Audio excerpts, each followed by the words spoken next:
Hi, this is Brandon Spillane from thirstgym.com. Today we're talking about an exercise called the Cambered Bar Box Squat. It's a fantastic squat variation you put in your arsenal to build your squat. You will need a cambered bar for this. It's a specialty bar designed to where the weights are going to hang lower than they normally would. So generally this is the top of the barbell here, and usually your weights would be on the end of a standard power bar or squat bar. With the cambered bar, however, the weights are down here a little bit lower. From a physics standpoint, this is technically going to make the weight a little bit easier. However, with the cambered bar, as you can tell while it's sitting here in the rack, it shakes back and forth. So there is going to be some oscillation involved, which is going to challenge the abdominals and the trunk musculature, your upper back, your stability in your hips, to basically help you stay tighter during your squat. So if you feel like you're unstable with your squat, you're getting pitched over a lot, overall, you need something that's going to save your shoulders because your hands will be down here instead of up here. The cambered squat bar is a fantastic piece of equipment to help save your shoulders and build your squat. We're going to show you the box squat variation today. So I've got my cambered bar here in my monolift. I'm going to walk it out and kind of just show you through how we go through with this. This will be just like your standard box squat in terms of technical proficiency. So if you know how to box squat, I think you'll be good. If not, I would recommend watching our box squat video.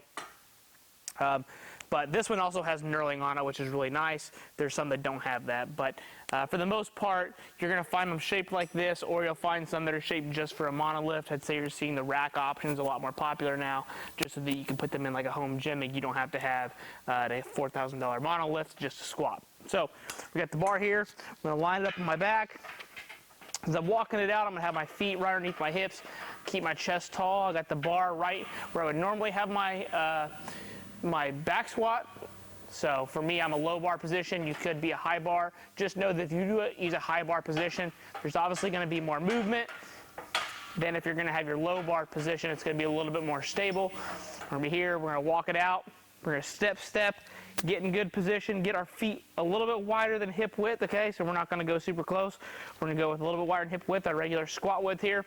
Our first motion is going to be breaking the knees and the hips simultaneously. So we're taking a big breath of air into our belly diaphragm, brace, keep chest tall, break at the hips and the knees, sit all the way down to the box, come up strong. All the way down the box, come back up. So as we sit down, we want to ensure that we're not having our knees go past our toes for our box squat. This is a box squat, not a squat to box. So sit all the way down, control, stay tight, come back up.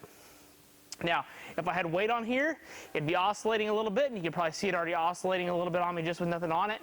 But we're going to come down, leave your head, come back.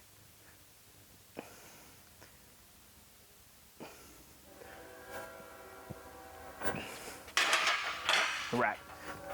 So that is the cambered bar box squat. We've already kind of talked about why you would use it for your squat. In terms of your programming, it really is going to depend upon how you have it in your program. You can perform this as a max effort variation, so you can find a 1, 3, 2, 5 rep max to kind of see how that compares with your regular squat.